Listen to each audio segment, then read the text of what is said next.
পদ্মা সেতু বা পদ্মা বহুমুখী সেতু হচ্ছে বাংলাদেশের পদ্মা নদীর উপর নির্মিত একটি বহুমুখী সড়ক ও রেল সেতু। এর মাধ্যমে মুন্সিগঞ্জের লৌহজনের সাথে শরীয়তপুর ও মাদারীপুর জেলা যুক্ত হয়েছে। সেতুটি 2022 সালের 25 জুন উদ্বোধন করা হয়। পদ্মা সেতুটি বাংলাদেশ সম্পূর্ণ নিজের অর্থে তৈরি করেছে। পদ্মা সেতুর নির্মাণ কাজ বাংলাদেশের ইতিহাসের সবচেয়ে চ্যালেঞ্জিং নির্মাণ প্রকল্প হিসেবে বিবেচিত। 2 স্তর বিশিষ্ট ইস্পাত ও কংক্রিট নির্মিত ট্রাসের এই সেতুর উপরের স্তরে 4 লেনের সড়ক পথ এবং নিচের স্তরে একটি একক রেলপথ রয়েছে। পদ্মা ব্রহ্মপুত্র মেঘনা নদীর অববাহিকায় তৈরি সেতুটি 41টি স্প্যান নিয়ে গঠিত।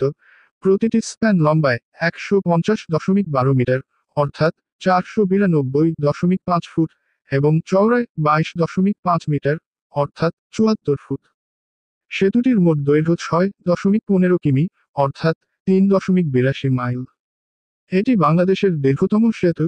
স্প্যান সংখ্যা ও মোট দৈর্ঘ্য উভয়ের দিক থেকে গঙ্গা নদীর উপর নির্মিত দীর্ঘতম সেতু এবং 128 মিটার, অর্থাৎ 420 ফুট গভীরতাযুক্ত বিশ্বের গভীরতম পাইলট সেতু। আর এই পদ্মা সেতুর মাধ্যমে বাংলাদেশের দক্ষিণ জেলাসমূহের সাথে ঢাকা সহ দেশের যোগাযোগের অন্যতম একটি বন্ধনে আবদ্ধ হয়।